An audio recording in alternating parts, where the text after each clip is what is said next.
بسم الله الرحمن الرحيم وبه نستعين سبحانك لا علم لنا إلا ما علمتنا إنك أنت العليم الحكيم. الحمد لله رب العالمين والصلاة والسلام على سيد المرسلين وعلى آله وصحبه أجمعين برحمتك يا أرحم الراحمين. أعوذ بالله من الشيطان الرجيم. بسم الله الرحمن الرحيم. قالوا اجعل لنا إلها كما لهم آلهة. محترم حاضرین، ہماری گفتگو وسائل شرک کے ضمن میں یعنی شرک اکبر تک پہنچانے والی چیزوں کے ضمن میں جاری ہے۔ اس سلسلے میں ہم پڑھ رہے تھے بدعی تبرک، یعنی ایسا عقیدہ کہ فلاں چیز یا فلاں شخصیت سے فلاں عمل سے برکت حاصل ہوتی ہے، اس میں دوسرے چیزوں کے مقابلے میں فضیلت کا فائدے کا زیادہ پہلو ہے، جبکہ وہ چیز شریعت سے ثابت نہ ہو۔ یہ بدعی تبرک ہے۔ جو ثابت ہے وہ شرعی تبرک ہے۔ ہم بدعی تبرک میں گزشتہ درس میں اولیاء اور صالحین کی شخصیات کے ذریعے برکت حاصل کرنے کی بات کا ذکر کر چکے ہیں، اور یہ بتا چکے ہیں کہ جناب محمد رسول اللہ صلی اللہ علیہ وسلم کی شخصیت آپ کے استعمال شدہ چیزوں، آپ کے بال، آپ کے پسینے اور دوسری چیزوں کے ذریعے سے برکت کا حصول ثابت ہے۔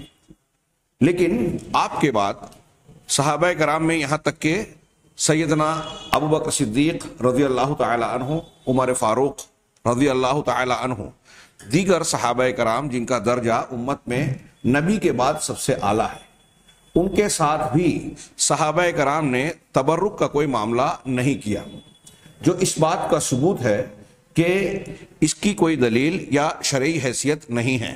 اگر یہ جائز ہوتا تو صحابہ کرام ہم سے آگے بڑھتے، اس میں سبقت کرتے، اس لیے کہ وہ نیکی اور خیر کے کاموں میں ہم سے زیادہ بلکہ سب سے زیادہ سبقت رکھنے والے اور حریص تھے۔ نبی کریم صلی اللہ علیہ وسلم کی بہت سارے امور میں خصوصیات اور امتیازی شان قرآن و حدیث سے ثابت ہے، چنانچہ اس معاملے میں بھی ثابت ہے۔ یہ پہلا تبرک بدعی کا تذکرہ ہوا تھا کہ اگر آپ کے علاوہ کسی اور شخصیت سے، پیر صاحب ہوں، کوئی بزرگ ہو، ولی ہو، کسی بھی درجے کا ہو، یہاں تک کہ صحابہ بھی ہو، اگر ان کے ہاتھوں کو چوما جا رہا ہے، ان کے آثار، ان کے کپڑوں، ان کے استعمال کی چیزوں، ان کے گھر بیٹھک کی جگہ یا کسی اور چیز کو، یہاں تک کہ ان کی قبروں کو اگر برکت کا باعث فائدے مند سمجھا جائے تو یہ بدعت ہے، شرک اکبر میں ڈال دینے والا، شرک اکبر تک پہنچا دینے والا عمل ہے۔ اگلا سبق انہوں نے بتایا، عنوان قائم کیا، النوع الثانی، تبرک بدعی کی دوسری شکل، کہ برکت حاصل کرنا کچھ خاص اوقات اور خاص جگہوں سے، بالازمان والاماکن، ازمان زمانہ، کوئی سال کے، ہفتے کے، مہینے کے کچھ خاص دن ہوں، ہاں، جو قرآن و حدیث سے ثابت نہیں، تو خاص موقع، اوقات ہوں، یا خاص جگہ، مکان ہو، یا کچھ خاص اشیاء ہوں جن کے تعلق سے شریعت میں کوئی ایسی دلیل موجود نہیں ہے جس سے یہ پتہ چلے کہ ان سے برکت حاصل کرنا جائز ہے، ان کو متبرک سمجھنا، باعث تبرک سمجھنا درست ہے، ایسی کوئی دلیل موجود نہ ہو۔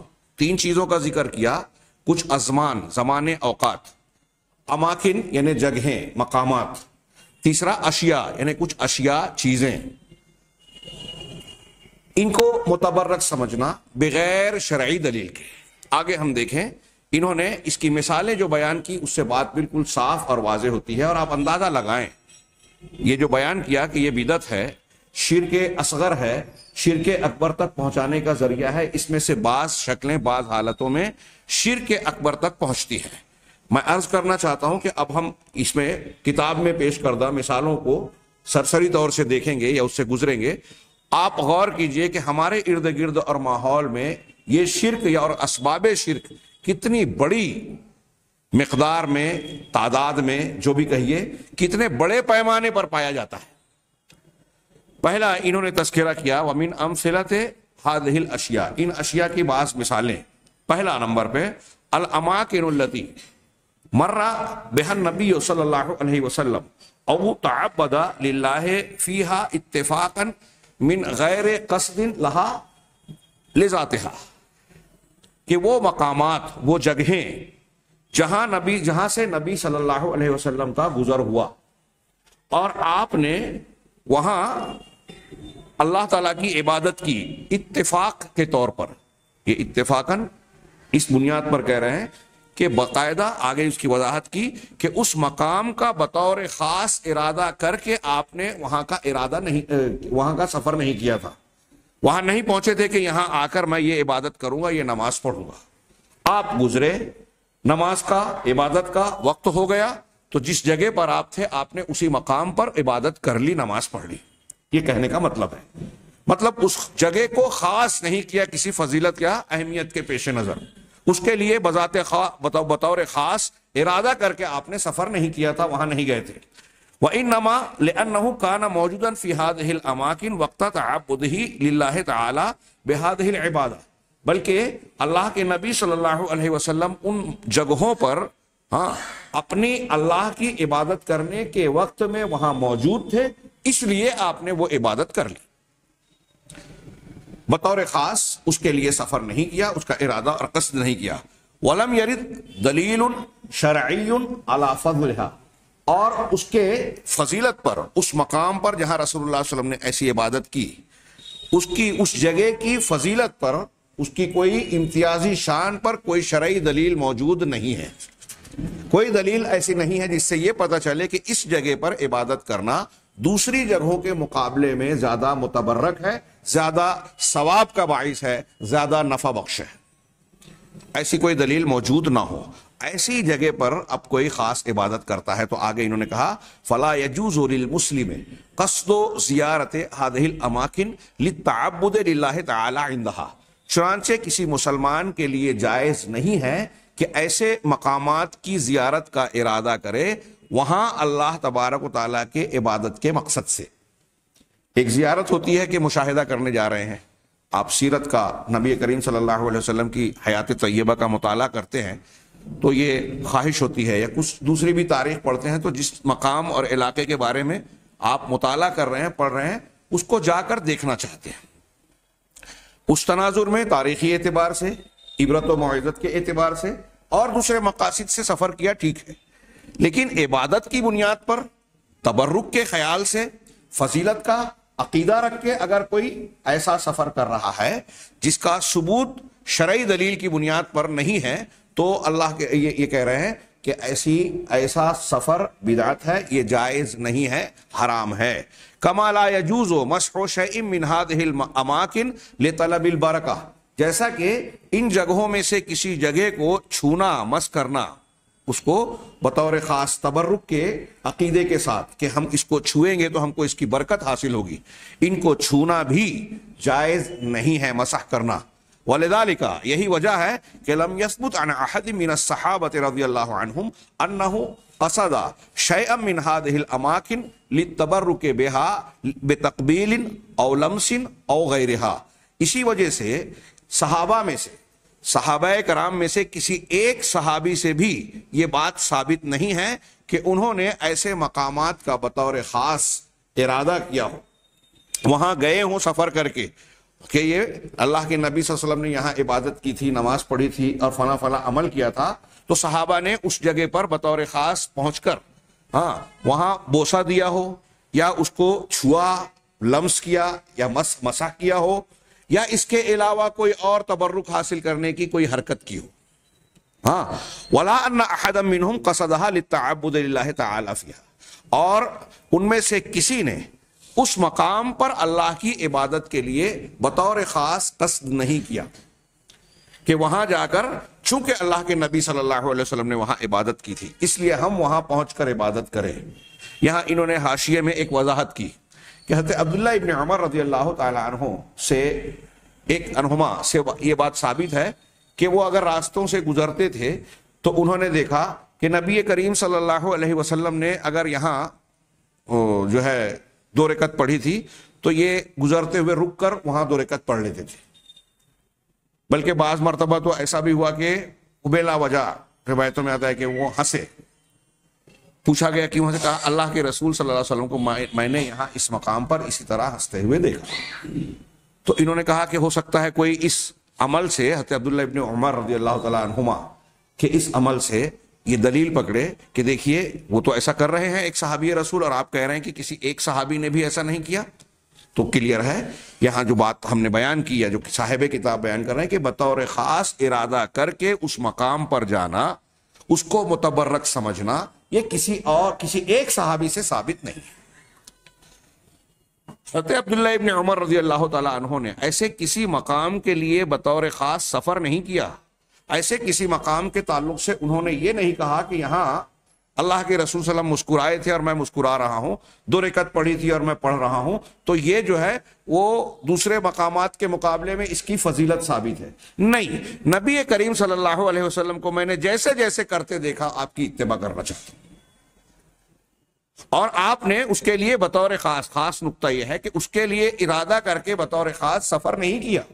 بہت اچھی طرح دماغ میں بٹھائیں، ہندوستان پاکستان میں عوام ہی نہیں، علماء اس سلسلے میں بڑی بڑی گمراہیوں کا شکار ہیں، بڑی بڑی گمراہیوں کا. اچھے لوگوں کو ہم نے دیکھا کہ بڑی اور بزرگ شخصیت کی قبر پہ جاتے ہیں تو ان کے انداز اور لہجے اہل بدعت کی طرح ہو جاتے ہیں. حج کلاسیں چلتی ہے تو لوگوں کو حج کے ارکان، احکام، واجبات، فرائض، سنن و نوافل اور اس سے متعلقہ ضروری امور سے زیادہ اس بات پر زور دیا جاتا ہے کہ ان مقامات میں سے کہاں کہاں کیا کیا تاریخی حیثیت کی حامل چیزیں ہیں اور کہاں کہاں زیارت کے لیے جا کے فضیلت حاصل کی جائے. اور بہت سارے حجاج اور معتمرین ہندوستان پاکستان کے بطور خاص ارکان حج اور اعمال حج سے زیادہ اس بات میں دلچسپی رکھتے ہیں اپنے اس سفر مبارک سفر میں کہ ہم ان زیارت گاہوں پر سفر کر کے ہر مقام پر 2 رکعت نماز پڑھیں یا خصوصی عبادت کریں. یہ ہم نے خود مشاہدہ کیا. ایک عربی عام انسان سے میرا اپنا واقعہ ہے کہ ہندوستانی 2 بوڑھے جوڑے نے سودا کیا کہ ہم زیارت گاہوں پر جانا چاہتے ہیں، اتنا ہوگا. وہ وہاں میری موجودگی میں دونوں کے درمیان ترجمان بن گیا. تو سارے معاملات جب طے ہو گئے اور ہندوستانی یہ دونوں جوڑے بیٹھنے لگے، اچانک وہ رک گئے اور رک کر میری طرف متوجہ ہوئے اور کہنے لگے کہ اس سے کہہ دو کہ جہاں جہاں ہم جائیں گے زیارت گاہوں پر، زیارت کے مقام پر، ہر جگہ 2 رکعت نماز پڑھیں گے. میں ہنسنے لگا. یہ سن کر مجھے تھوڑی ہنسی آ گئی کیونکہ میں جانتا تھا کہ یہ ہندوستانی مزاج سے یہ بات کہہ رہے ہیں اور یہ عربی اس کا رد کرے گا، وہ قبول نہیں کرے گا. تو ڈرائیور نے دیکھا، اس نے مجھ سے سوال کیا کہ یہ کیا کہہ رہے ہیں. جب میں نے اسے بتایا تو اس نے برجستہ کہا یہ وہاں کا ایک ڈرائیور کہہ رہا ہے جس کو عقیدہ معلوم ہے. ہمارے یہاں کے علماء اور مربیان حج نہیں جانتے صحیح دین اس بارے میں. اللہ کے گھر میں پوری ذمہ داری کے ساتھ کہہ رہا ہوں. اس ڈرائیور نے کہا کہ ان سے کہو قل صلو ہونا ھذا حرم فیہا فضیلہ. ان سے کہو کہ نماز یہاں پڑھو، یہ حرم ہے. حرم کے باہر کھڑے ہو کے تم یہ کہہ رہے ہو کہ زیارت گاہوں پہ نماز پڑھیں گے، وہ بدعت ہے. بطور خاص وہاں جا کے نماز پڑھنا بدعت ہے. یہ یہاں فضیلت ہے، یہاں نماز پڑھنے کے لیے کہو ان سے. ان سے میں نے بتایا، لیکن ہمارے یہاں لوگ ماننے کو تیار نہیں ہوتے کیونکہ اس طرح کا ماحول بنایا گیا ہے، سبق پڑھایا گیا ہے. میں جو درس دے رہا ہوں، یہ جو دلیلوں کی بنیاد پر جو باتیں بیان کی گئی ہے، یہ لوگوں کے حلق کے نیچے اور کان سے آگے بڑھ نہیں پاتی. ہمارے ماحول کے پروردہ لوگوں کو ہضم ہی نہیں ہوتی، ماننے کو تیار ہی نہیں ہے. جو صحابہ کرام کا عقیدہ ہے، تابعین کا عقیدہ ہے، تمام ائمہ کرام کا عقیدہ ہے، اس عقیدے کو قبول کرنے میں بڑی جھجک اور تحمل ہے کیونکہ موجودہ دور کا عقیدہ ان سے الگ ہے. نجات کون سے عقیدے میں ہے؟ اللہ کے نبی صلی اللہ علیہ وسلم اور صحابہ کے. ہم بحث کرتے ہیں تو یہی کہ نجات یافتہ منہج رسول اور منہج صحابہ ہے. اب یہاں جب عقیدے کی بات آتی ہے، عبادات کی بات آتی ہے، تو ان کے طریقے سے ہٹ کر طریقہ اختیار کیا جا رہا ہے. سننے کو تیار نہیں ہے، سن لیا تو ماننے کو تیار نہیں ہے. دماغ میں اس قسم کے بے بنیاد شبہات ہیں، کہہ رہے یہ تو کہہ رہے ہیں ٹھیک ہے حدیث ہے، لیکن ہمارے بزرگوں کو نہیں سمجھتا کیا؟ اتنی بڑی بڑی دکانیں چل رہی ہیں پیری مریدی کی، مجاوری کی، اور اتنے بڑے بڑے لوگ ہیں، کیا یہ سب غلط ہے، بے وقوف ہیں؟ وہ بے وقوف نہیں ہے، وہ آپ کو بے وقوف بنا رہے ہیں. اور ہاں، اگر آخرت کا نقصان اٹھا کر دنیا کا فائدہ بٹورنے کے تناظر میں دیکھا جائے تو ان سے بڑا بے وقوف کوئی نہیں ہے. جو عقیدے کا اور دین کا سودا کر کے آخرت خود کی بھی تباہ کر رہا ہے، دوسروں کی بھی تباہ کروا رہا ہے. کتنی کلپس آ رہی ہیں دیکھ کر ہنسی سے زیادہ غصہ آتا ہے کہ لوگ کہتے ہیں علم کا دور ہے. قرآن حدیث کو پڑھتے ہیں, قرآن و حدیث پر ایمان لانے کا دعویٰ کرتے ہیں, رسول اللہ صلی اللہ علیہ وسلم کی محبت کا کے دعوے دار ہیں, لیکن اللہ کے رسول صلی اللہ علیہ وسلم کے دین کو ماننے کے لیے تیار ہی نہیں ہے. ایک بات, اگر کوئی غلط رسم و رواج چل رہی ہے, ایک بات بتائیے, صحابہ کرام کو پتہ چلا شراب حرام ہو گئی, بہا دیا. یہاں بولیے فجر کی نماز کے بعد شور ہنگامہ مچایا جا رہا ہے بدعت کا کہ قرآن کی تلاوت کی جائے, دوسرے لوگ تلاوت کر رہے ہیں ان کو ڈسٹرب نہ کیا جائے, تلاوت کرنے دیا جائے.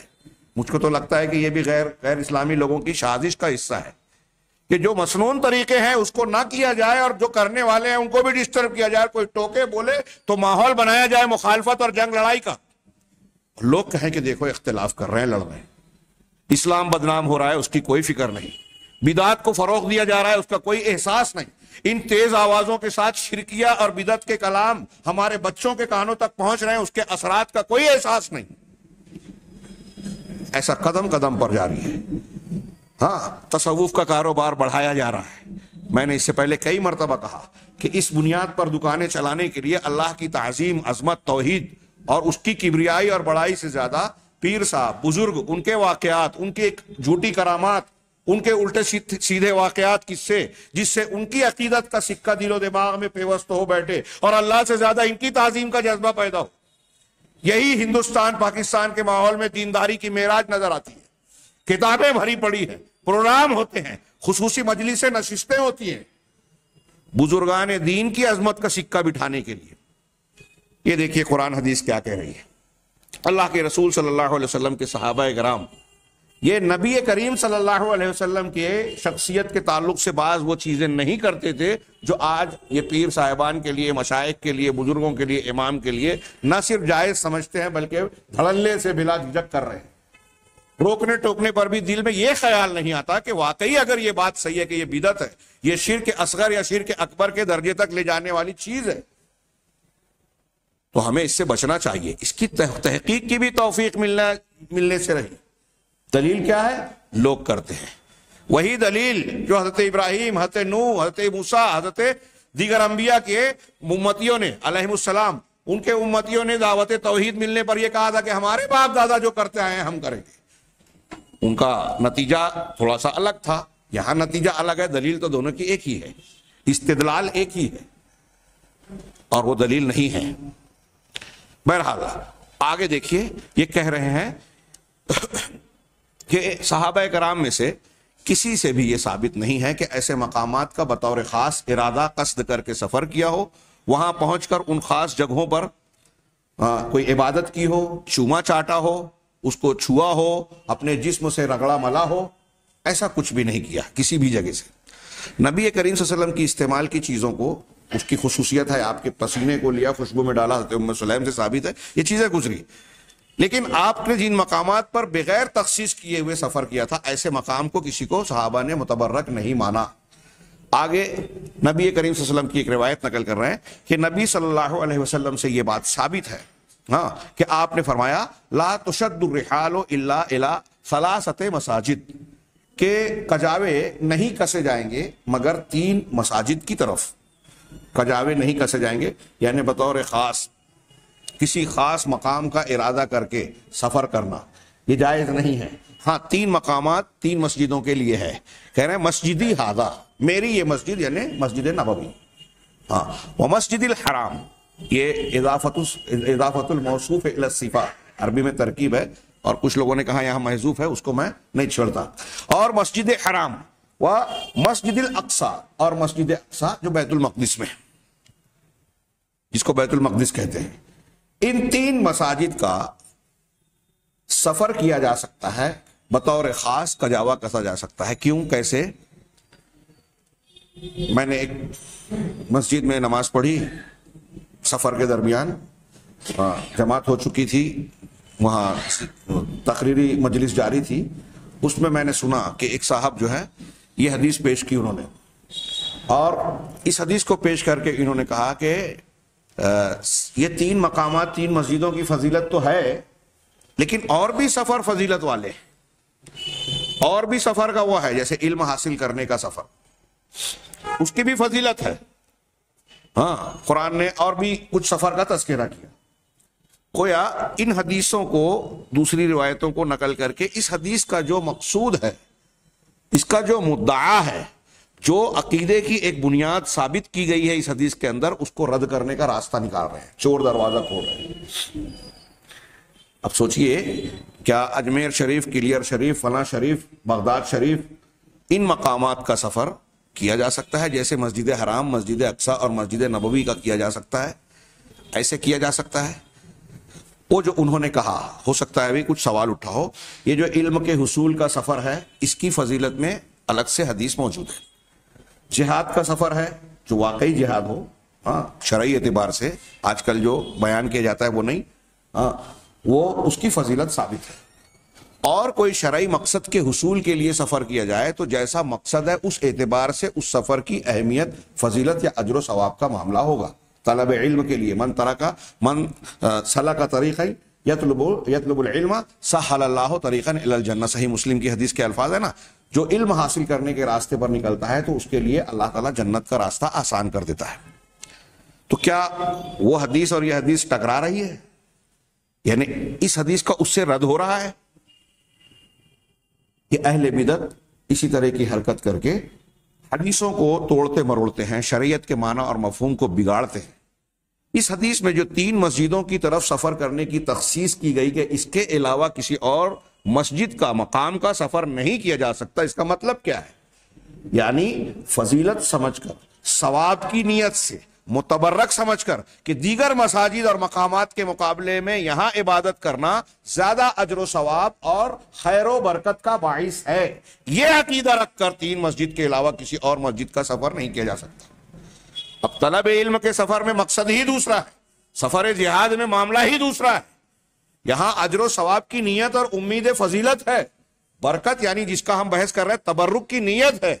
تبرک کی نیت سے 3 مقامات کے علاوہ کوئی سفر نہیں کیا جا سکتا, نبی کا صاف اعلان ہے. لیکن نبی سے محبت کرنے کے دعوے دار امت کا ایک بڑا طبقہ اس حدیث کو ماننے کے لیے تیار ہی نہیں ہے.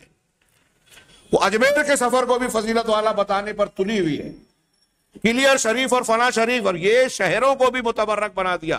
آپ نے شریف کس بنیاد پر کہا؟ اجمیر کو, کلیر کو, بغداد کو شریف کیوں کہا؟ مکہ کو شریف, مدینہ کو شریف ہم کہیں, بیت المقدس کو کہیں تو قرآن و حدیث سے ثابت ہے. کیا یہ حیثیت کسی شہر کو ہے؟ میں اگر مالیگاؤں کو شریف کہنے لگوں تو آپ مانیں گے؟ اور کیوں نہیں مانیں گے؟ 50 لوگوں کو اور کھڑا کر دوں, اگر وہ بولنے لگے تو یہ شریف ہو جائے گا. یعنی شریف سے مطلب مقدس, شرف والا. ہمارے یا کسی کے کہنے سے نہیں ہوگا نا. تو یہ شہروں کو کس نے متبرک بنا دیا؟ کسی کو متبرک اور باحیثیت فضیلت والا, برکت والا بنانا صرف اللہ اور رسول اللہ صلی اللہ علیہ وسلم کے اختیار میں. عقیدے کی یہ بنیاد ذہن نشین رہے. اگر کسی کی کوئی حیثیت اجر و ثواب اور فضیلت کے اعتبار سے ہے تو حضرت امام احمد بن حنبل والا جملہ ہم کہیں گے. تمام اہل سنت کا جملہ ویسا ہی ہوتا ہے, ایتونی بشیء من کتاب اللہ اور سنت رسول اللہ حتی اقول بہ.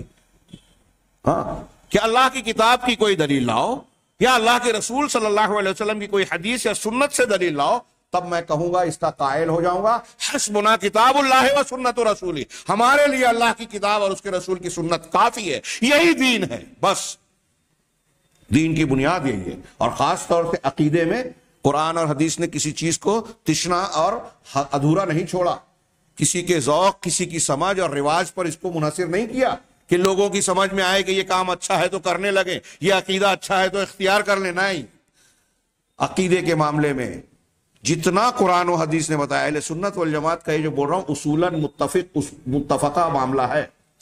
جتنا غیبیات اور ایمانیات اور عقائد سے متعلق قرآن و حدیث نے بتایا ہے, اس سے 1 حرف زیادہ 1 حرف کم کسی نے اگر مانا تو گمراہ ہے. اور جیسا زیادتی اور کمی کرے گا ویسی گمراہی ہوگی. یہاں بھی بہت ہی حساس معاملہ ہے.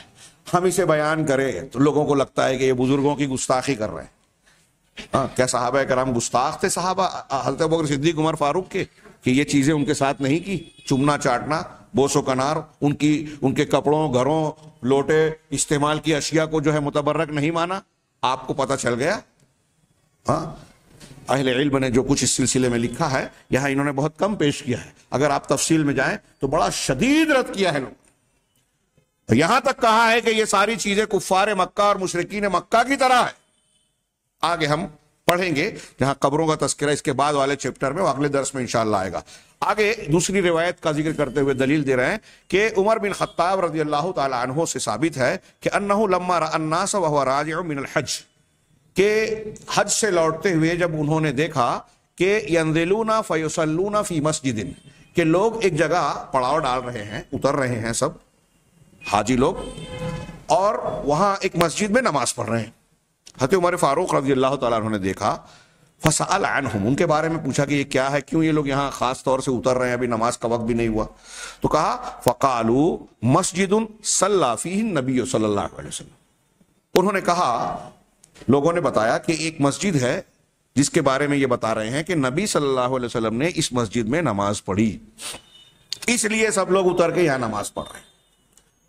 عمر فاروق دیکھیے، ہاں، الفارق بین الحق والباطل، صحابی رسول، وہ کہہ رہے ہیں، انہوں نے کہا انما ہلک من کان قبلکم انہم اتخذوا آثار انبیائہم بیعا، کہ تم سے پہلے کے لوگوں کو اس چیز نے ہلاک کر دیا کہ انہوں نے اپنے انبیاء کے آثار کو، آثار ان کے نقوش، اپنے انبیاء کرام کے آثار کو عبادت گاہیں بنا لیا.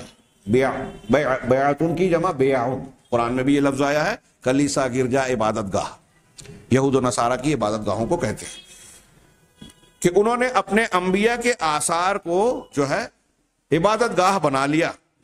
آگے حضرت عمر نے فرمایا من مر بشیء من هذه المساجد فحضرت الصلاۃ فلیصلی والا فلیمضی، کہ جو شخص ان مساجد کے پاس سے گزرے، اگر نماز کا وقت آ گیا ہے تو ان مسجدوں میں نماز پڑھ لے، ورنہ ان سے گزر جائے، یہاں نماز نہ پڑھے. یہ سوچ کر کے یہاں چونکہ نبی صلی اللہ علیہ وسلم نے پڑھی تھی، اس لیے یہاں زیادہ برکت، زیادہ فائدہ، زیادہ اجر و ثواب ملے گا، یہ ثابت نہیں ہے. اگر تو پھر یہ نہ کرے خصوصی طور سے. یہ روایت جو ہے مصنف ابن عبد الرزاق ابن ابی شیبہ نے کتاب الصلاۃ میں نقل کی ہے، اور نبی صلی اللہ علیہ وسلم کی قبر کے پاس نماز پڑھنے کا ایک باب باندھا اس میں. اس کی سند صحیح ہے. شیخ الاسلام علامہ ابن تیمیہ نے اور علامہ ابن حجر العسقلانی نے اپنی اپنی کتابوں میں اسے صحیح قرار دیا، مجموع الفتاوی اور فتح الباری میں صحیح روایت ہے. حضرت عمر نے دیکھیے، نبی صلی اللہ علیہ وسلم نے جس مسجد میں نماز پڑھی، اگر وقت نہیں آیا ہے، اس کی کوئی فضیلت ثابت نہیں ہے شریعت سے، تو وہاں بطور خاص جا کر نماز پڑھنے سے منع کیا. ہاں، خلیفہ راشد عمر بن خطاب رضی اللہ تعالیٰ عنہ. جو لوگ ہماری باتوں کا رد کرتے ہیں، ہاں، کہ یہ وہابڑے ہیں، یہ 24 نمبر ہیں، یہ بزرگان دین، اولیاء صالحین اور ان کے مشاہد مقابر کو متبرک نہیں مانتے، کیا وہ حضرت عمر فاروق کو بھی انہی القاب اور انہی باتوں سے نوازیں گے؟ ایسا ہی برا بھلا کہیں گے کہ وہ بھی تو نہیں مان رہے ہیں، منع کر رہے ہیں. اور نبی صلی اللہ علیہ وسلم کے عمل کے مطابق اس چیز کو اختیار کرنے کے باوجود نبی کے اختیار کرنے کے عمل کے باوجود اس سے منع کر رہے ہیں، تو نبی کے مقابلے میں دوسروں لوگوں کا درجہ، شان، حیثیت تو بہت کمتر ہے، کوئی مقابلہ ہی نہیں ہے. ان بزرگان کے مقامات، آثار، گھروں، اشیاء کا فضیلت والا معاملہ کیسے ہو جائے گا؟ آگے نمبر 2 انہوں نے دوسری بات کہی، التبرک، یعنی تبرک ان مقامات سے جہاں نبی صلی اللہ علیہ وسلم نے عبادت کیا چیزیں ٹھہرے آپ. دوسرا، التبرک ببعض الاشجار وبعض الاحجار وبعض الاعمدہ وبعض الآبار والعیون التي يظن بعض العامہ ان لها فضلا، کہ برکت، تبرک کا عقیدہ رکھنا، برکت حاصل کرنا کچھ درختوں کے ذریعے، کچھ پتھروں کے ذریعے، کچھ ستونوں اور خاص مقامات کے آستانوں کے ذریعے، اور کچھ کنویں، پانی نکالنے والا کنواں، کچھ کنووں کے ذریعے، کچھ چشموں جہاں سے پانی بہتا ہے، چشموں کے ذریعے، جس کے بارے میں بعض عوام کا یہ خیال ہے کہ ان کی فضیلت ہے. جیسے پچھلے ہفتے میں نے ایک ہلکا سا تذکرہ کیا تھا، ہاں، بڑا مشہور ہے کہ دیوبند کے انار کے درخت جہاں سے قاسم نانوتوی صاحب نے درس شروع کیا تھا، اس کے بارے میں پتہ نہیں کتنی ہے لیکن مشہور ہے. وہاں ایسا بہت سے لوگ ایسا سمجھتے ہیں کہ اگر کسی کی نماز جنازہ پڑھ لی جائے تو اس کی بخشش ہو جائے گی. ایک صاحب نے بتایا کہ وہاں ایسا کہا جاتا ہے کہ وہاں کا جو کنواں ہے اس کنویں کا اندرونی معنوی ربط چاہے زمزم کے کنویں سے. کیا دلیل ہے؟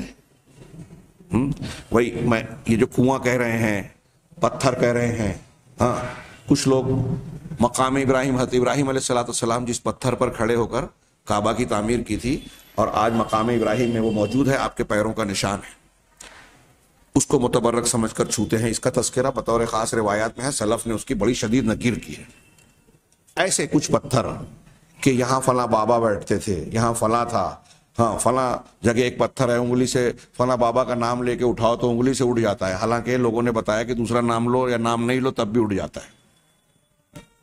مگر لوگوں میں عقیدت کا جو ہے سکہ بٹھانے کے لیے ایسی بہت ساری چیزیں بنا رکھی ہے، گڑ رکھی ہے. تو کہا بعض لوگوں کا جو خیال ہے کہ یہ پتھر، یہ درخت، یہ فلاں چیز اس کی فضیلت ہے. ہاں اما کیوں فضیلت ہے، کیوں وہ متبرک بن گئے؟ لِظَنِّهِمْ أَنَّ أَحَدَ الْأَنْبِيَاءِ وَالْأَوْلِيَاءِ وَقَفَ عَلَى ذَلِكَ الْحَجَرِ، ان کے اس خیال کی وجہ سے کہ اس گمان پر کی بنیاد پر کہ بعض انبیاء میں سے کوئی نبی یا اولیاء میں سے کوئی ولی وہ اس پتھر پر کھڑا ہوا تھا. اور لِاعْتِقَادِهِمْ أَنَّ نَبِيًّا نامہ تحت تلک الشجرہ، یا اس عقیدے کی بنیاد پر کہ ایک نبی اس درخت کے نیچے نبی نے آرام کیا تھا، سوئے تھے، نامہ سوئے تھے، آرام کیا تھا. اور یرا احدہم رؤیا، یا پھر کسی یا دوسرا ایک شکل کیوں مانتے ہیں کہ کسی نے خواب دیکھا، اور یہ بہت زیادہ چلتا ہے. شیخ ابو اسماعیل شافعی نے اپنی کتاب میں لکھا ہے کہ عام طور سے یہ دھندا خوابوں پر بڑا چلتا ہے کہ فلاں بزرگ میرے خواب میں آئے اور کہا کہ میرا فلاں جگہ آستانہ ہے، ہاں میری قبر کی برانچ ہے، ہاں جس کو چھلاوا یا کیا کہتے ہیں، شیخ عبد القادر جیلانی کا چھلاوا ہمارے مالیگاؤں میں بھی ہے، ان کی قبر بغداد میں ہے، چھلاوا یہاں ہے. ہاں یہ سب آفس، ہاں مطلب کیا بولیں گے اس کو، برانچز پوری دنیا میں پھیلی ہوئی. کیسے؟ فلاں مجاور کے خواب میں آئے اور اس نے کہا میرے خواب میں آ کر، دوسرا آدمی آگے کہتا ہے ارے ہاں میرے خواب میں آ کر کہا تھا شیخ نے کہ میں فلاں کے پاس جا کے اس سے کہنے جا رہا ہوں، تم اس کی تائید کرنا. اور دوسرے دن سے دکان کھل گئی اور کاروبار چالو. یہ جو میں کہہ رہا ہوں یہ پرانے علماء نے لکھا ہے. اور ابھی شیخ سیال کوٹی صاحب نے برمنگھم میں لکھا کہ 2 مجاوروں میں جھگڑا ہو گیا، پبلک کی بھیڑ بن گئی، عوام کی بھیڑ ہو گئی، جھگڑا کرتے کرتے انہوں نے آپس میں پول کھول دی کہ میں تیرا پول کھول دوں گا، تو میرا کیا کھولے گا، میں تیرا کھولوں گا. کہا تو نے جھوٹ بول کے مجھے تیار کیا تھا کہ خواب ایسا ایسا بیان کرنا، میں یہاں تو بلی دفن تھی، تو نے فلاں بابا کا نام لے کر مجھے کہا.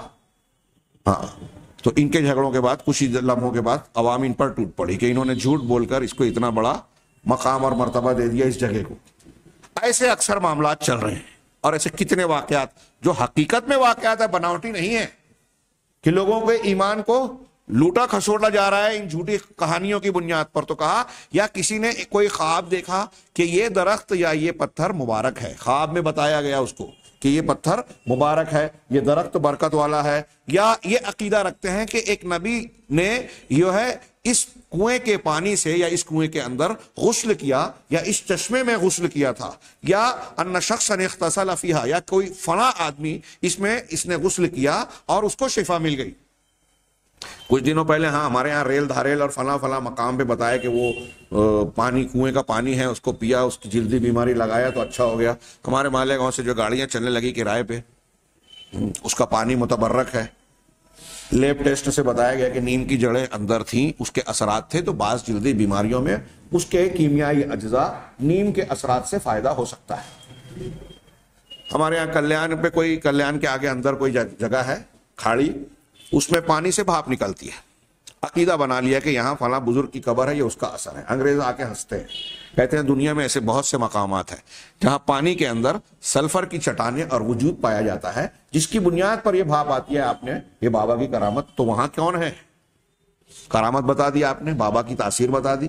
اور پھر سلفر کے پانی میں غسل کرنے سے کچھ فائدے ہو جاتے ہیں بعض بیماریوں میں، جلدی بیماریوں میں، تو جوڑ دیا اس کو کہ یہ اس بابا کی کرامت ہے یا یہاں برکت ہے، تبرک کا عقیدہ بنا لیا۔ یہ عقیدہ رکھتے ہیں کہ اس کنویں میں، چشمے میں کسی نبی نے غسل کیا یا فلاں آدمی نے اس پانی میں غسل کیا تو اس کو شفا مل گئی، اور اس قسم کی بہت ساری باتیں مشہور کی گئی۔ اس بنیاد پر ان کو متبرک بنایا، فَيَغْلُونَ فِيهَا، چنانچہ ایسے بنیادوں پر وہ اس قبر، اس جگہ، اس مقام، اس پتھر، درخت یا چشمے اور کنویں کے بارے میں غلو کرتے ہیں اور اس کے ذریعے سے تبرک چاہتے ہیں، برکت حاصل کرنا چاہتے ہیں۔ فَيَتَمَسَّحُونَ بِالْأَشْجَارِ وَالْأَحْجَارِ، چنانچہ وہ درختوں اور پتھروں کو چھوتے ہیں، رگڑتے ہیں اس پر اپنے ہاتھ کو، اپنے کپڑوں کو۔ وَيَغْتَسِلُونَ بِمَاءِ هَذِهِ الْبِئْرِ، اور اس کنویں کے پانی سے اپنے ہاتھوں کو دھوتے ہیں، اپنے پورا غسل کرتے ہیں۔ اور تِلْكَ الْعَيْنِ، یا اس چشمے کے جس کے بارے میں تبرک کا عقیدہ ہے، طَلَبًا لِلْبَرَكَةِ، برکت کے حصول کے لیے، برکت چاہنے کے لیے یہ اعمال کرتے ہیں۔ وَيُعَلِّقُونَ بِالشَّجَرَةِ الْخِرَقَ وَالْمَسَامِيرَ وَالثِّيَابَ، اور درختوں سے وہ کیا کہتے ہیں، دھاگے، کپڑوں کے ٹکڑے اور دوسرے کچھ سامان لٹکاتے ہیں برکت کے نام پر۔ فَرُبَّمَا أَدَّىٰ بِهِمْ غُلُوُّهُمْ هَٰذَا فِي آخِرِ الْأَمْرِ إِلَىٰ عِبَادَةِ هَٰذِهِ الْأَشْيَاءِ، یہ سارے اعمال بعض اوقات ان کا یہ غلو انہیں ایک اس سے بھی بڑے معاملے تک، یعنی ان چیزوں کی عبادت تک پہنچا دیتا ہے۔ ابھی ابتدا کی تو یہ عقیدہ ہے کہ ہم کو اس کے ذریعے سے برکت ملے گی، آگے چل کر یہ عقیدہ بن جاتا ہے اگلی نسل کا یا انہی لوگوں کا، جیسا کہ قوم نوح والے باب میں ہم پڑھ چکے ہیں شرک کیسے شروع ہوا۔ یہ نسل یہ بن جاتا ہے کہ اس درخت میں، اس پتھر میں، اس چیز میں، اس کنویں کے پانی میں بذات خود نفع اور نقصان کی تاثیر اور طاقت ہے۔ یہ عقیدہ آ گیا تو شرک اکبر ہو گیا۔ تو کہہ رہے ہیں کہ ولا شک کا، اس میں کوئی شک نہیں کہ درختوں، پتھروں اور چشموں کے ذریعے اور ان جیسی چیزوں کے ذریعے سے تبرک اور برکت حاصل کرنا، ہاں، وہ تبرک حاصل کرنے کا کوئی بھی طریقہ اور کوئی بھی نوعیت ہو، ہاں، چھو کر، رگڑ کر، بوسہ دے کر، نہا دھو کر، یا ان میں سے جتنے بھی طریقے اس سے پہلے گزر چکے ہیں، یہ سب کے سب تبرک اور تعظیم کی شکل میں تعظیم میں آتے ہیں، جو علماء اہل سنت والجماعت کا اتفاق اور اجماع کے ساتھ حرام ہے۔ پوری امت کے معتبر علماء، اہل سنت کے علماء کے نزدیک یہ حرام ہے۔ جس چیز سے دھونا، نہانا یا اس طریقے سے چھونا، رگڑنا، بوسہ دینا برکت حاصل کرنے کے عقیدے کے ساتھ یہ قرآن حدیث کی دلیل سے ثابت نہیں ہے، تو تمام علماء امت کا، صحابہ، تابعین، تبع تابعین، تمام ائمہ کرام اور اہل سنت والجماعت کے معتبر علماء کے نزدیک یہ حرام ہے، متفقہ طور پر اس میں اختلاف نہیں ہے۔ ہاں، لأنه احداث عبادت لیس لها اصل فی الشرع، اس لیے کہ یہ ایسی عبادتوں کا ایجاد کرنا ہے جس کی شریعت میں کوئی اصل ہے ہی نہیں۔ جس چیز کی شریعت میں اصل نہیں ہے وہ عبادت نہیں ہے، بدعت ہے۔ اور اللہ کے رسول ہر جمعہ میں صحابہ کے سامنے کہتے تھے ہر دین کی نئی چیز بدعت ہے، ہر بدعت گمراہی ہے۔ دین میں ایجاد کردہ چیز گمراہی ہے۔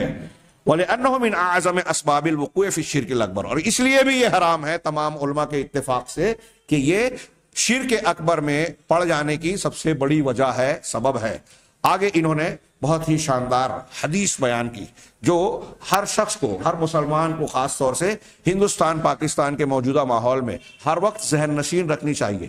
ترمذی اور دوسری حدیث کی کتابوں میں صحیح درجے کی حدیث ہے، بعض علماء نے لکھا کہ صحیح مسلم کی شرط پر ہے یہ حدیث۔ حضرت ابو واقد لیثی رضی اللہ تعالیٰ عنہ کی حدیث ہے، وہ کہتے ہیں کہ خرجنا مع رسول اللہ صلی اللہ علیہ وسلم قبل حنین ونحن حدیث عہد بکفر، بڑی غور سے سنیے گا، وقت کم ہے اس لیے اس کے ایک ایک جملے پر کما حقہ بحث نہیں کر سکتے۔ کتاب التوحید میں شیخ محمد بن عبد الوہاب رحمہ اللہ نے یہ حدیث نقل کی ہے، اس سے مسائل بڑے شاندار مستنبط کیے ہیں۔ ہم لوگ وہ وہاں پڑھتے پڑھاتے ہیں تو بڑی تفصیل سے گفتگو کرتے ہیں، وہ تفصیل شاید یہاں پیش نہ کر سکوں۔ تو کہا ابو واقد لیثی رضی اللہ تعالیٰ کہتے ہیں کہ ہم رسول اللہ صلی اللہ علیہ وسلم کے ساتھ حنین کی طرف نکلے۔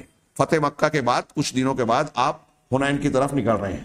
فتح مکہ کے موقع پر جو پرانے صحابہ کرام 10,000 کی تعداد میں آپ کے ساتھ آئے تھے، ہاں، نئے بہت سارے اسلام میں داخل ہوئے اور نئے مسلمان آپ کے ساتھ اس سفر میں آگے بڑھ رہے ہیں۔ تو کہا وَنَحْنُ حَدِيثُ عَهْدٍ بِكُفْرٍ، حضرت ابو واقد لیثی خود کہہ رہے ہیں، صحابی رسول، کہ ہم ابھی کفر کے زمانے سے بالکل قریب اور نئے تھے، یعنی ابھی کافر سے مسلمان بنے تھے، کفر سے اسلام میں آئے تھے، یہ خود وہ کہہ رہے ہیں۔ اس کے کہنے کی وجہ آگے سمجھ میں آ رہی ہے کہ آگے جو بات واقعہ پیش آ رہا ہے وہ نئے مسلمانوں کے نئے صحابہ کے ساتھ ہوا تھا کی طرف سے ہوا تھا، پرانے صحابہ نے نہیں کہا تھا۔ آگے کہہ رہے ہیں وَلِلْمُشْرِكِينَ سِدْرَةٌ، راستے میں دیکھا کہ مشرکین کا ایک بیری کا درخت ہے، بیر کا جھاڑ درخت، ہاں، یعکفون حولہا، جس کے ارد گرد وہ وقوف اعتکاف کرتے ہیں۔ اعتکاف کرنا جیسے مسجد میں ہوتا ہے، ہاں، اور جو مجاور ہوتا ہے قبروں پر وہ بھی اعتکاف ہی کرتا ہے۔ حضرت ابراہیم نے اپنی قوم کے لوگوں سے خطاب کیا تھا، قرآن نے نقل کیا ما هذه التماثيل التي انتم لها عاکفون، یہ بت اور مجسمے کیا ہیں جس کا تم اعتکاف کرتے ہو۔ تو بتوں پر ٹھہرنا، جو یہ پنڈت یا پنڈوے اور کیا کہتے ہیں مندروں کے جو نگراں ہوتے ہیں، وہ جو بتوں پہ ٹھہرتے ہیں، مندر میں قیام کرتے ہیں، اور قبروں پر جو مجاوری کرتے ہیں، دونوں سیم ہیں۔ اس پر مجاوری کا مطلب یہی ہے کہ آپ ایسا سمجھ رہے ہیں کہ وہ عبادت کی جگہ ہے، فضیلت کی جگہ ہے، برکت کے حصول کی جگہ ہے، یہاں عبادت کرنا زیادہ نفع بخش۔ اور اگر صاحب قبر کے بارے میں یہ عقیدہ ہو جائے کہ یہ نفع نقصان پہنچاتے ہیں، ہماری سنتے ہیں، مشکل دور کرتے ہیں، مشکل کشائی کرتے ہیں، بے اولاد کو اولاد دیتے ہیں، اگر اس قسم کے عقائد ہوں تو شرک اکبر ہے، کوئی شک نہیں۔ اور اگر ذریعہ مانتے ہیں تو شرک اصغر ہو سکتا ہے۔ کہا کہ ہم اللہ کے رسول صلی اللہ علیہ وسلم کے ساتھ، جو وہ مشرکین کا ایک بیری کا درخت تھا جس پر وہ اعتکاف کرتے تھے، ٹھہرتے تھے، مجاوری کرتے تھے، وَيَنُوتُونَ بِهَا أَسْلِحَتَهُمْ وَأَمْتِعَتَهُمْ، اس درخت پر اپنے ہتھیار اور اپنے سامان کو، اپنے امتعا، متا کی جمع امتعا، ہاں، اپنے ہتھیار اپنے سامان کو لٹکاتے تھے۔ کیوں لٹکاتے تھے؟ بابرکت سمجھ کر ہتھیار لٹکا رہے ہیں نا۔ یقال لہا ذات و انوات، جسے ذات و انوات کہا جاتا تھا، یہ اس درخت کا خاص طور سے انہوں نے نام رکھا تھا، ذات و انوات۔ یہاں نماز نہیں پڑھ رہے ہیں، سجدہ رکوع نہیں کر رہے ہیں، غور سے اس حدیث سے جو مطلب ثابت ہو رہا ہے، اور کتنی ضرورت ہے ہمارے سماج اور معاشرے میں آج ہندوستان پاکستان میں، غور کیجئے۔ اس درخت کو پر ہتھیار لٹکا رہے ہیں، اعتکاف کر رکھا ہے، وہاں عبادت پوجا پاٹ نہیں کر رہے ہیں، ہتھیار سامان لٹکا رہے ہیں، اس پر اعتکاف کیے ہوئے، کیا مطلب؟ اس کو متبرک سمجھ رہے ہیں، اس کی فضیلت اور فائدہ کا تصور اور عقیدہ رکھ رہے ہیں، اس کا نام انہوں نے ذات انوات رکھا تھا۔ ہاں، فقلنا، تب ہم نے کہا، کون؟ حضرت ابو واقد لیثی روایت کر رہے ہیں اور کہہ رہے ہیں کہ ہم نئے نئے کفر سے اسلام میں آئے تھے۔ ہم نے کہا یا رسول اللہ اجعل لنا ذات انوات کما لہم ذات انوات، اے اللہ کے رسول صلی اللہ علیہ وسلم، ہمارے لیے ایسے ہی ذات انوات بنا دیجئے جیسے ان مشرکین کا ذات انوات ہے۔ اب آپ غور کیجئے کہ صحابہ کرام ہیں، ان کا عقیدہ یا نیت خراب ہو سکتی ہے کیا؟ کس سے مطالبہ کر رہے ہیں، کس سے گزارش کر رہے ہیں؟ جناب محمد رسول اللہ صلی اللہ علیہ وسلم سے۔ اللہ کے نبی صلی اللہ علیہ وسلم سر پر ابھی ایمان لا کے اسلام میں داخل ہوئے، توحید کو مانا، تو جانتے بوجھتے کیا وہ شرک کو اختیار کرنے کی گزارش کر سکتے ہیں، اور وہ بھی نبی سے کر سکتے ہیں؟ تو یہ بات تو بالکل طے اور صاف ہے کہ ان کی نیت اچھی تھی۔ اچھی نیت کے ساتھ اگر کوئی غلط کام کرے گا تو کیا اس کی گنجائش ہے؟ اچھی نیت کے ساتھ اگر شرکیہ کلام کو ایک شاعر ادب میں، شاعری میں باندھتا ہے تو کیا یہ جائز ہوگا؟ اچھی نیت سے غلط عقیدے کی گنجائش نکل جاتی ہے کیا؟ اچھی نیت سے غلط کام یا بدعت کو اچھا کہا جا سکتا ہے کیا؟ اگر ایسا ہوتا تو یہ آگے کا جواب اللہ کے رسول صلی اللہ علیہ وسلم ان صحابہ کو نہیں دیتے۔ اللہ کے رسول نے کہا فقال رسول اللہ صلی اللہ علیہ وسلم اللہ اکبر، غصہ، تعجب، حیرت کے مقام پر نبی کریم صلی اللہ علیہ وسلم سبحان اللہ، اللہ اکبر اور اس طرح کے کلمات کہتے تھے، گویا اللہ تعالیٰ کی عظمت و کبریائی بیان کر رہے ہیں، اور ان چیزوں سے اپنے آپ کو منزہ اور بری قرار دینا مقصود ہے کہ نہیں، یہ غلطی کی بات ہے، اللہ عظیم ہے، اللہ بڑا ہے۔ پہلا کہا اللہ اکبر، ھذا کما قالت بنو اسرائیل، یہ بات جو تم نے کہی ہے یہ ایسی ہی ہے جیسے بنی اسرائیل نے کہی تھی حضرت موسیٰ سے۔ کیا کہا تھا؟ اجعل لنا الہا کما لہم آلہہ، کہ اے موسیٰ ہمارے لیے بھی ایسے ہی معبود بنا دیجئے جیسے ان مشرکین کے معبود ہیں۔ یعنی موسیٰ علیہ السلام کے ماننے والے، ان کے ساتھی یعنی ان کے صحابہ ہو گئے حضرت موسیٰ کے، ان کے لوگوں نے، بنی اسرائیل کے لوگوں نے حضرت موسیٰ سے گزارش کی کہ ہمارے زمانے کے یہ مشرکین جس طریقے سے بت پوج رہے ہیں، ہاں، اور دوسرے معبود مان رہے ہیں، اللہ حضرت موسیٰ ہمارے لیے بھی ویسے ہی معبود بنا دیجیے۔ یہاں اس حدیث میں سورہ اعراف کی آیت کا اتنا ہی ٹکڑا نقل کیا، ہاں بعض روایتوں میں پوری آیت ہے کہ پھر موسیٰ علیہ السلام نے جواباً کہا قال انکم قوم تجہلون، تم لوگ جاہل قوم، تمہارا یہ مطالبہ جہالت پر مبنی ہے۔ اللہ کے نبی صلی اللہ علیہ وسلم نے کہا کہ جیسے موسیٰ کی قوم نے یہ بات کہی تھی تم ٹھیک ویسے ہی کہہ رہے ہو، ہمارے لیے بھی معبود، کیا کہا تھا انہوں نے؟ ہمارے لیے ذات انوار۔ تھوڑی دیر کے لیے ذرا سا رک کے اس حدیث پر غور کیجیے، بہت بڑی ہدایت ہے، اس کی بڑی شدید ضرورت ہے ہمارے ماحول میں۔ اس حدیث کو ہم سن کر پہنچائیں لوگوں تک، اس کو خوب عام کریں، ہمارے علماء اس پر خوب دروس دیں، بار بار دہرائیں، اس لیے کہ اس کی ضرورت ہے ہندوستان پاکستان کے ماحول میں۔ ہمارے لیے بھی ذات انوار بنا دیجئے جیسے ان کا ہے۔ یہ صحابہ نے کہا، نبی صلی اللہ علیہ وسلم کیا کہہ رہے ہیں کہ تم جو بات کہہ رہے ہو یہ ایسے ہی ہے جیسے بنی اسرائیل نے حضرت موسیٰ سے کہا تھا کہ ہمارے لیے معبود بنا دو۔ معبود بنا دو مطلب ہم ان کی پوجا پاٹ کریں گے، کیسے کریں گے؟ ان کو متبرک مانیں گے، ان کے ذریعے۔ کیا وہ موسیٰ علیہ السلام کے صحابہ یا بنی اسرائیل یہ عقیدہ رکھتے تھے کہ اللہ کے علاوہ کوئی اور اللہ ہے، ان کی عبادت ہم اللہ کی طرح کریں گے؟ نہیں، ان کو ذریعہ بنا کر برکت اور فضیلت حاصل کریں گے، اللہ کی عبادت کریں گے، یہی عقیدہ رہا ہوگا۔ تو جیسے ان کا یہ مطالبہ تھا اور اللہ نے اس کو، یا موسیٰ نے یہ کہا کہ یہ ان کو معبود بنانا ہے، ایسے ہی تمہارا یہ مطالبہ ہے۔ کیا مطلب ہوا اس کا؟ اگر قرآن حدیث سے ثابت نہیں ہے اور آپ کسی چیز کو متبرک مان رہے ہو تو آپ اس کو معبود بنا رہے ہو۔ چھوٹی بات ہے، ہلکی بات ہے، ان باتوں کو پیش کیا جائے تو لوگ کہتے ہیں کہ کون سی اختلافی بات کر رہے ہیں۔ نبی صلی اللہ علیہ وسلم نے یہ اختلافی بات کی نہیں، یہ نجات کے لیے ضروری عقیدہ ہے، اس کے سیکھے بغیر سمجھے بغیر آپ اور ہم نجات نہیں پا سکتے، ہاں اگر ان سے نہیں بچے۔ پھر آپ نے کہا کہ تم نے جو بات کہی ہے یہ بنی اسرائیل کی بات کی طرح ہے کہ ہمارے لیے معبود بنا دیجئے جیسے ان کے معبود ہیں۔ ثم قال انکم قوم تجہلون، پھر انہوں نے کہا کہ تم جاہل قوم ہو۔ یہ آیت کا ہی ٹکڑا انہوں نے آیت کے بعد کہا، ہاں تم جاہل قوم ہو۔ اب اللہ کے رسول صلی اللہ علیہ وسلم نے آگے وہ آخری جملہ کہا لَتَرْكَبُنَّ سُنَنَ مَنْ كَانَ قَبْلَكُمْ، تم یقیناً ضرور سوار ہوگے، لفظی ترجمہ لَتَرْكَبُنَّ، تم سوار ہوگے یعنی اختیار کرو گے اپنے سے پہلوں کی سنتوں یعنی نقوش قدم اور طریقوں کو، سنن طریقے، سنت کی جمع سنن، تم اپنے سے پہلے کے لوگوں کو کے طریقے کو اختیار ضرور کرو گے۔ اس حدیث سے پتہ چلا کہ جیسے بنی اسرائیل نے یہ کیا تھا، بزرگان دین کو یا مختلف چیزوں کو متبرک بنا لیا، ان کی چیزوں کو، اشیاء کو، وہ بھی ان کے اختیار کردہ یہود و نصارہ کی چیزوں میں سے ہے، تم بھی ایسا کرو گے۔ اور یہاں جو صحابہ کرام نے جن کا عمل دیکھا تھا وہ مشرکین کا عمل تھا۔ گزشتہ ہفتہ میں نے درس کے آغاز میں قرآن کی آیت پڑھی تھی سورہ نجم کی، افرأیتم اللات والعزی ومناۃ الثالثۃ الاخری، کہ تمہارا کیا خیال ہے لات و منات، ہاں، اور عزیٰ کے بارے میں۔ امام قرطبی نے کہا کہ یہاں عبارت میں یہاں حذف ہے، معنی یہ ہے کہ تمہارا کیا خیال ہے، کیا یہ کچھ نفع اور نقصان انہوں نے پہنچایا؟ لات، عزیٰ اور منات کوئی نفع تم کو نفع دیتے ہیں یا نقصان سے بچا سکتے ہیں؟ نہیں نا، تو پھر کس بنیاد پر تم ان کو اللہ کا شریک ٹھہرا رہے ہو؟ کیا ان کے اندر ایسی صلاحیت ہے کہ اللہ کے شریک بن گئے؟ ہاں، وقت زیادہ ہو گیا ہے اس لیے میں صرف اس کتاب میں موجود حوالے باتوں کا خلاصہ پیش کروں۔ آگے انہوں نے کہا اس حدیث کو نقل کرنے کے بعد کہ یہ اسلام میں نئے نئے داخل ہونے والے صحابہ نے جب ایک درخت کا مطالبہ کیا، ہاں، جس سے وہ مشرکین کی تقلید کرتے ہوئے برکت حاصل کریں تبرک کے طور پر، ہاں، تو نبی صلی اللہ علیہ وسلم نے اتنے شدید انداز میں ان کا انکار کیا، انکر نبی صلی اللہ علیہ وسلم ذالک علیہم ذالک، ہاں، وأخبرہم، اور انہیں یہ بتایا، ان کے سامنے یہ وضاحت کی کہ ان کا یہ مطالبہ کہ ہمارے لیے ذات انوات بنا دیجیے، ان کا یہ مطالبہ یہ بنی اسرائیل کے مطالبے کی طرح ہے جو انہوں نے موسیٰ علیہ السلام سے کیا تھا کہ ان کے زمانے کے مشرکین کی تقلید میں موسیٰ علیہ السلام ہمارے لیے بھی آپ جو ہے صنم، الہ، معبود بنا دیجیے۔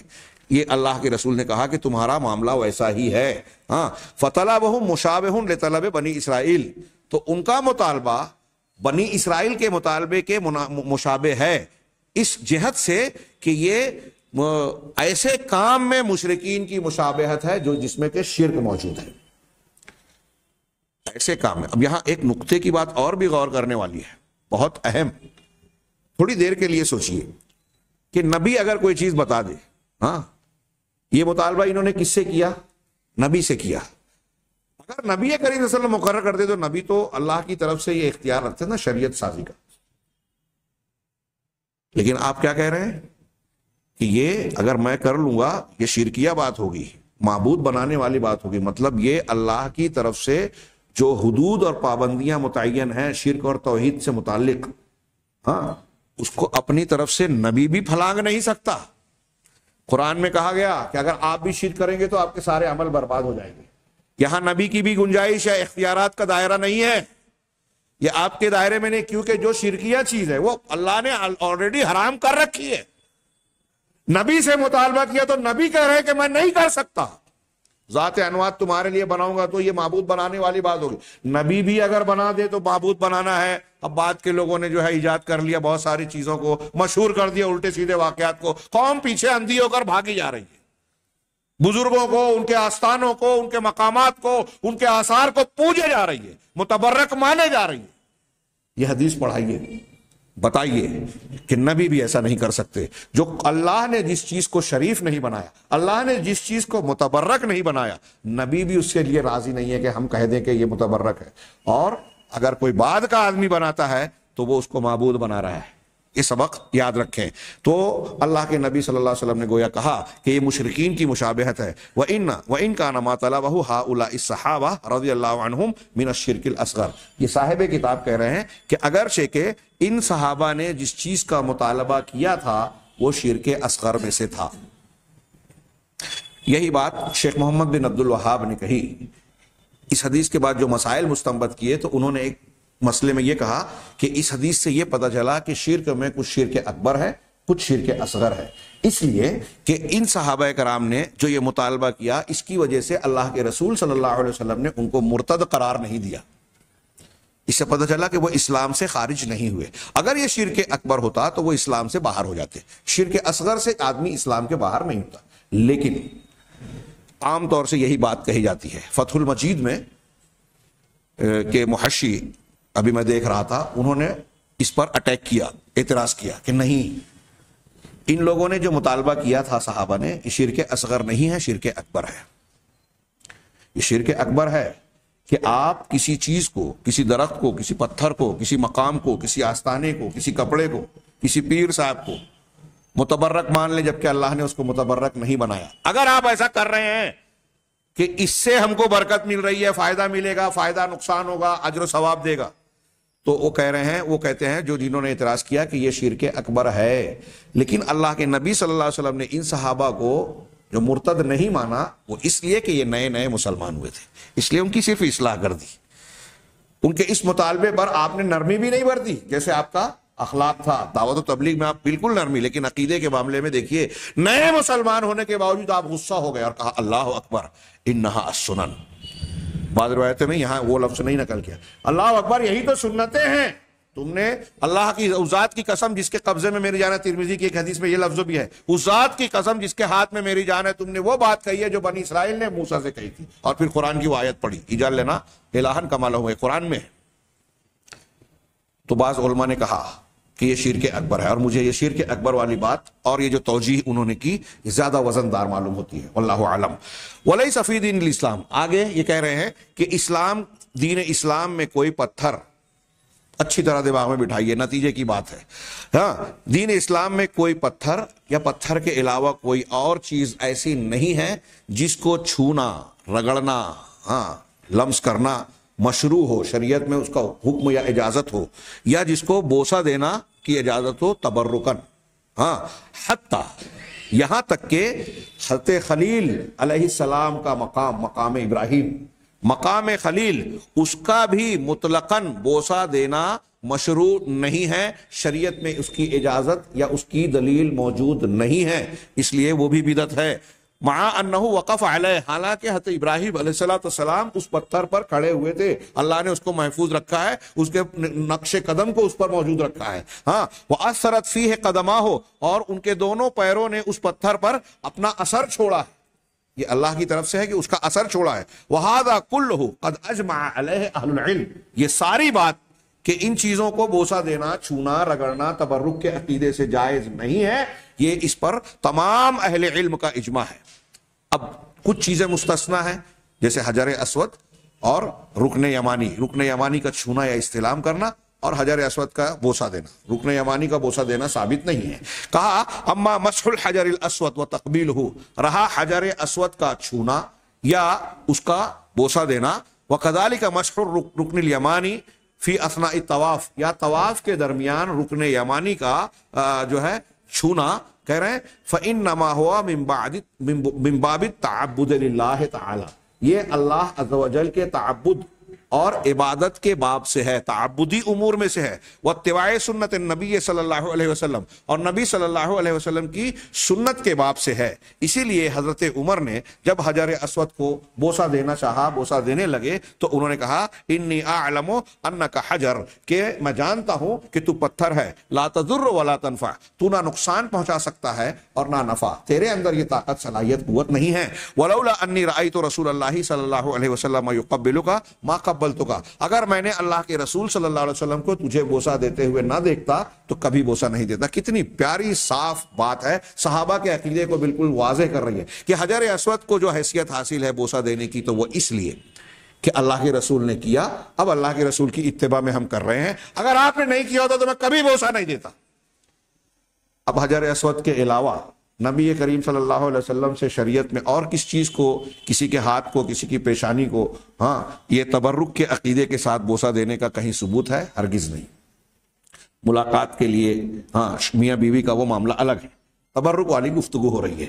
کہا وقد، یہ بخاری مسلم کی روایت، حضرت عمر کا جو قول ہے حضرت بخاری مسلم میں ہے. آخری بات انہوں نے کہی وقد وقع عمر شجرۃ، وقد قطع عمر شجرۃ بیعۃ الرضوان لما بلغہ ان ناسا یاتون الیہا، کہ عمر بن خطاب رضی اللہ تعالیٰ عنہ نے بیعت رضوان، صلح حدیبیہ کے بعد جو بیعت ہوئی تھی، مرنے کی 1400-1500 صحابہ کرام نے شرکت کی تھی، جو قرآن میں ہے لقد رضی اللہ عن المؤمنین اذ یبایعونک تحت الشجرہ.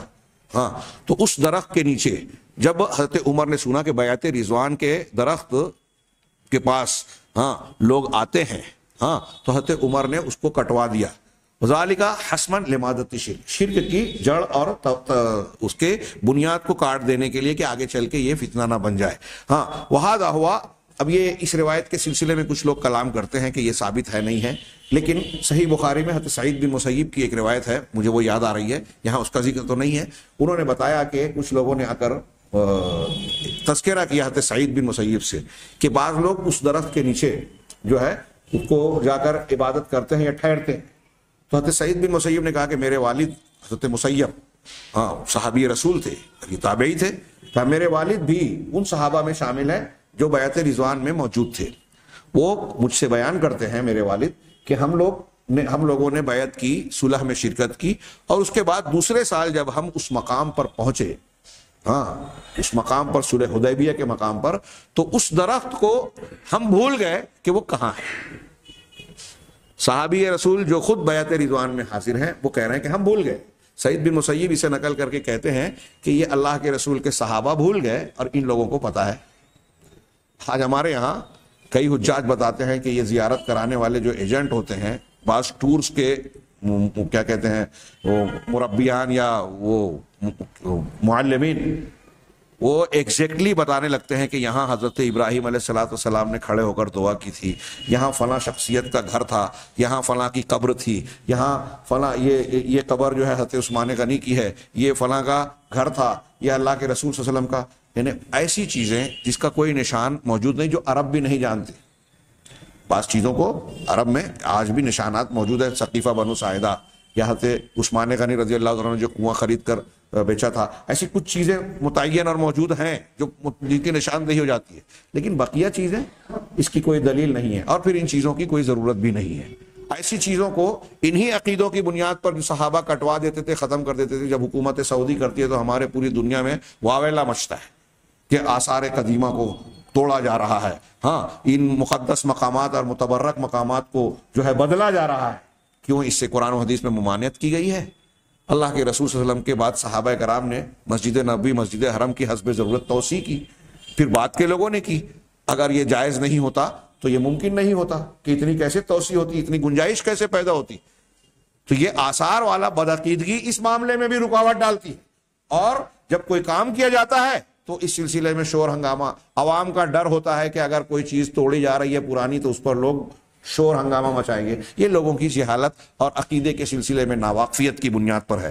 ہاں، یہ آخری بات انہوں نے کہی کہ وَهَذَا هُوَ الْوَاجِبُ، یہی بات جو حضرت عمر نے کیا یہ واجب ہے درختوں، پتھروں، کنووں، چشموں کے بارے میں جس کے ساتھ عام لوگ تبرک حاصل کرتے ہیں. یہ شرک کی بنیاد کو، جڑ کو کاٹ دینے کے لیے یہ ضروری ہے. اللہ کے رسول صلی اللہ علیہ وسلم جب فتح مکہ ہوا تو حضرت خالد بن ولید کو بھیج کر جو ہے وہ عزا کو بولا کہ جا کے اس کو مار دو. عزا ایک درخت کا نام رکھا تھا انہوں نے جس کی پوجا کرتے تھے قبیلہ حذیل والے، اس کو حضرت خالد نے کٹ کر دیا، ختم کر دیا، جلا دیا یا کاٹ دیا. واپس آئے تو کہا کہ عزا کو تم نے ختم ہی نہیں کیا. کہا میں نے کاٹ دیا. اللہ کے رسول کہا تم نے درخت کاٹا لیکن خاتون وہ عورت کو نہیں کاٹا. جب واپس گئے تو ایک عورت کو دیکھا کہ ننگی ہے، بال کھلے ہوئے ہیں، لوگ اس کی پوجا کر رہے ہیں اور اس کو عزا کا نام دے رکھا ہے. حضرت خالد نے اس کو بھی، لوگوں نے روکا لیکن حضرت خالد نے قتل کر دیا. کہا اب تم نے خالد جو ہے عزا کو مارا ہے. تو یہ درخت بھی تھا، عورت بھی تھی. لات جس پتھر پر بیٹھ کر جو ستو گھولتے تھے اس پتھر کو مشرکین مکہ نے متبرک بنا لیا. ہاں، یہ پتھر تھا، ان کی قبر کو متبرک بنا لیا، وہ قبر تھی. پھر وہ منات، یہ بھی ایک درخت کا نام تھا، ہاں، جس کو کچھ قبیلے کے لوگ جو ہے مکہ اور مدینہ کے بیچ قدید سے قریب کے مقام پر جو ہے ایک درخت تھا جس کو متبرک مانتے تھے. اب اگر کوئی شخص کسی پتھر کو، کسی قبر کو، کسی درخت کو متبرک مانتا ہے تو لات اور منات کا ہی درجہ اسے دے رہا ہے. لات اور منات کے اس متبرک درجہ دینے کی بنیاد پر اللہ تعالیٰ نے مشرکین مکہ کا قرآن میں رد کیا ہے. لہٰذا جو لوگ ایسا کر رہے ہیں مشرکین مکہ کا طریقہ اختیار کر رہے ہیں، نبی صلی اللہ علیہ وسلم کی تعلیم اور صحابہ کا طریقہ ان کے یہاں نہیں ہے. آخری بات انہوں نے کہا کہ اس مضمون کے تیسری چیز اس ضمن میں مثالیں التبرک ببعض اللیالی والایام، بعض راتوں اور بعض دنوں سے برکت حاصل کرنے کا عقیدہ، جن کے بارے میں کہا جاتا ہے کہ اس دن میں فلاں خاص واقعہ اور عظیم واقعہ پیش آیا تھا، جیسے وہ رات جس کے بارے میں یہ کہا جاتا ہے کہ نبی کریم صلی اللہ علیہ وسلم کا اسراء اور معراج کا سفر ہوا تھا. حالانکہ اس کا اختلاف ہے لیکن مشہور ہے ہمارے یہاں کہ 27 رجب کو ہوئی تھی. لہذا اس دن جشن کی حیثیت دی جاتی ہے، چراغاں کیے جاتے ہیں، اور بعض شہروں میں تو میں نے سنا ہے کہ اب اس کی خاص نماز بھی ہونے لگی ہے جیسے برہان پور میں اور دوسرے مقامات پر. تو جس کا کوئی ثبوت نہیں ہے. صحابہ کرام اس کو جانتے نہیں تھے، اختلاف تھا کہ معراج بالضبط کس دن، کس رات، کس مہینے میں بھی، کس سن میں بھی، اس میں بھی اختلاف. اگر اس کی کوئی خصوصی حیثیت ہوتی تو صحابہ بھی اس کا اہتمام کرتے اور بعد کے لوگوں کو اس کا پتہ ہوتا. اور اس سلسلے کی بات تفصیلات ہیں. آخری تبرک کی تیسری نوع جو انہوں نے بیان کی کہ خاص جگہوں اور فضیلت والی اشیاء، کچھ خاص جگہ ہیں، فضیلت والی اشیاء ہیں، لیکن ان کے بارے میں ایسا رویہ اختیار کرنا جو ثابت نہیں ہے. یہ آخری جو ہے چیپٹر اس سلسلے میں انہوں نے بیان کیا ہے. انشاءاللہ آئندہ درس میں اس کی تفصیل جانیں گے. اللہ تعالی ہمیں دین حق جاننے، اس کو اختیار کرنے کی توفیق عطا فرمائے، اسی کے مطابق زندہ رہنے کی اور اسی پر موت دے، اس کے ذریعے سے ہمیں کامیابیوں سے نوازے. وآخر دعوانا ان الحمد للہ رب العالمین وصلی اللہ علی نبینا محمد.